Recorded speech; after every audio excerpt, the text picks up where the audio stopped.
So when I was growing up, my parents had instilled in us that if we were sick for school, that we weren't allowed to do anything after school or during the time that we would have been in school, like we had to cancel any sports practices or having friends over, anything like that. So today I was visiting my parents and we ended up not making it to Mass just because we were sitting around talking. And then they were like, hey, let's go out to lunch. And I was like, I don't want to go out to lunch. And then I realized that the same concept had been ingrained in me for Mass as well. So it's this idea of if you can't go to Mass or if you're not willing to get up to go to Mass, why would you be ready to get up and be willing to get up and go out to eat or to go to a football game, something like that?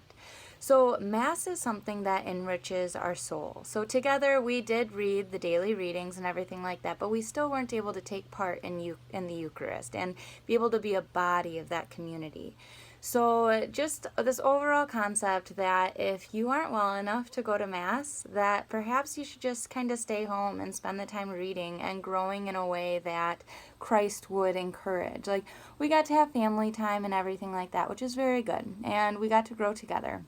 But at the end of the day, we weren't a part of that fuller body of believers. And it's just interesting how that can play into how we would act this week.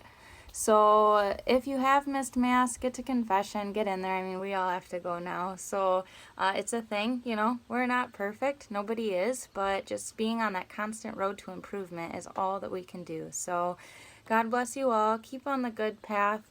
Prayers for Hugh Hefner this week. Right along that line of we can't judge anyone and only God can judge that final hour. So just keep him in your prayers that God would have mercy, because we don't want to see anyone suffer and die such a painful eternity. So God bless you all. Take care. We'll see you again next week Sunday.